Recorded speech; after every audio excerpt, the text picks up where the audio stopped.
শ্রোতা বন্ধুরা, আজকের গল্প হাসপাতাল আর ডোমঘরকে ঘিরে। সময়টা বর্ষাকাল, প্রায় ৭ বা ৮ বছর আগের ঘটনা। এই গল্পটাও আমাদের অতিথি তার নিজের দাদার মুখে শুনেছেন। হাসপাতালের রাত মানেই অদ্ভুত নীরবতা, আর ডোমঘর যেখানে মৃতদেহ রাখা হয় সেখানে নাকি সব নীরবতা একরকম না। চলুন তার মুখ থেকেই শুনি। রফি ভাই, শুরু করুন। ধন্যবাদ। ঘটনাটা আমার দাদার মুখে শোনা। উনি তখন জেলা হাসপাতালের এক পরিচিত লোকের মাধ্যমে মাঝে মধ্যে ডোমঘরে লাশ আনা নেওয়ার কাজে সাহায্য করতেন। টাকার দরকার ছিল, তাই ভয়কে পাত্তা দিতেন না। সময়টা বর্ষাকাল, রাত প্রায় 12:30। বাইরে টানা বৃষ্টি, হাসপাতালের করিডোরে স্যাঁতস্যাঁতে গন্ধ, ফ্যান ঘুরছে কটকট শব্দ করে। আলো আধো অন্ধকার, নার্স স্টেশন ফাঁকা। সেদিন রাতে কি থানার কেসে এক তরুণীকে আনা হয়, নাকি গলায় ফাঁস দিয়ে আত্মহত্যা করেছে। বয়স বেশি না, 22-23 হবে। দাদা বলতেন, মরা মানুষ সব একরকম না, কারো মুখে শান্তি থাকে, কারো মুখে ভয়। এই মেয়েটার মুখে নাকি অদ্ভুত অভিমান ছিল। ডাক্তার প্রাথমিক পরীক্ষা করে লাশ ডোমঘরে পাঠাতে বলেন। দাদা আর আরেকজন কর্মচারী মিলে স্ট্রেচারে করে লাশ নিচে নামালেন। ডোমঘরটা ছিল হাসপাতালের পেছনে আলাদা একটা টিনের ঘর।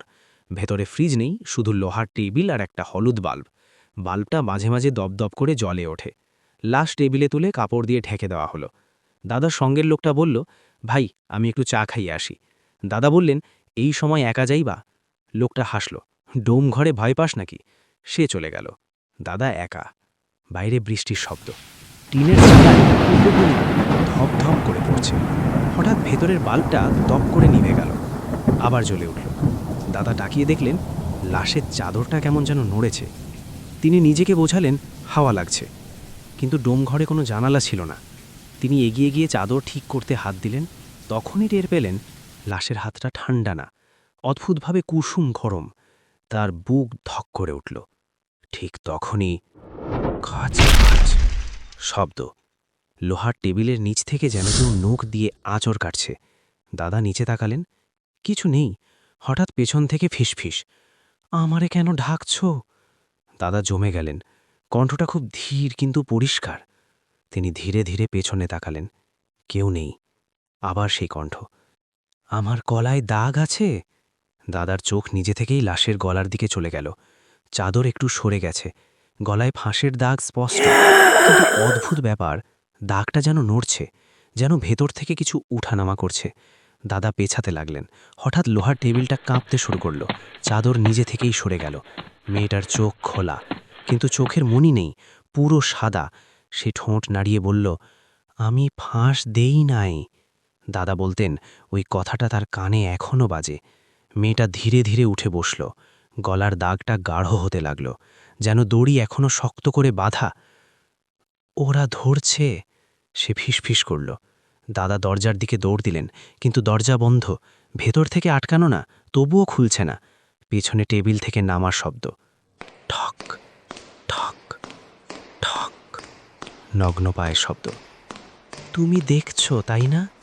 কণ্ঠটা এখন খুব কাছে। দাদা চোখ বন্ধ করে কালেমা পড়তে লাগলেন। হঠাৎ সব শব্দ থেমে গেল। তিনি সাহস করে চোখ খুললেন।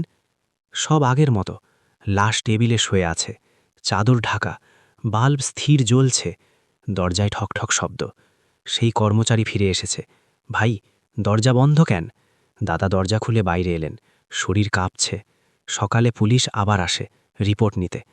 তখন জানা যায়, মেয়েটার গলায় ফাঁসের দাগের সঙ্গে হাতের আঙুলের চাপেরও চিহ্ন আছে। মানে সম্ভবত তাকে শ্বাসরোধ করে মারা হয়েছে। দাদা সেই রাতের কথা কাউকে বলেননি অনেক দিন। কিন্তু কয়েকদিন পর আরেকটা ঘটনা ঘটে। হাসপাতালে সিসিটিভি ফুটেজে দেখা যায়, রাত 12:30টার পর ডোমঘরের দরজা একবার খুলেছিল, কয়েক সেকেন্ডের জন্য। কিন্তু ফুটেজে দাদা একাই ঢুকেছেন, আর কেউ বেরোয়নি। আরও অদ্ভুত, ফুটেজে এক মুহূর্তের জন্য দেখা যায় দাদার পেছনে সাদা কাপড় পরা আরেকটা ছায়া ঢুকছে, কিন্তু বাস্তবে সেখানে কেউ ছিল না। এরপর থেকে দাদা আর কখনো ডোমঘরের কাজ নেননি। তিনি শুধু একটা কথা বলতেন, সব লাশ মরে না, কিছু লাশ অপেক্ষা করে। এখনও বর্ষার রাতে দূরে কোনো হাসপাতালের অ্যাম্বুলেন্সের সাইরেন শুনলে আমার গা শিউরে ওঠে। মনে হয় ডোমঘরের কোনো টেবিলে হয়তো কেউ চাদরের নিচে চোখ খুলে অপেক্ষা করছে।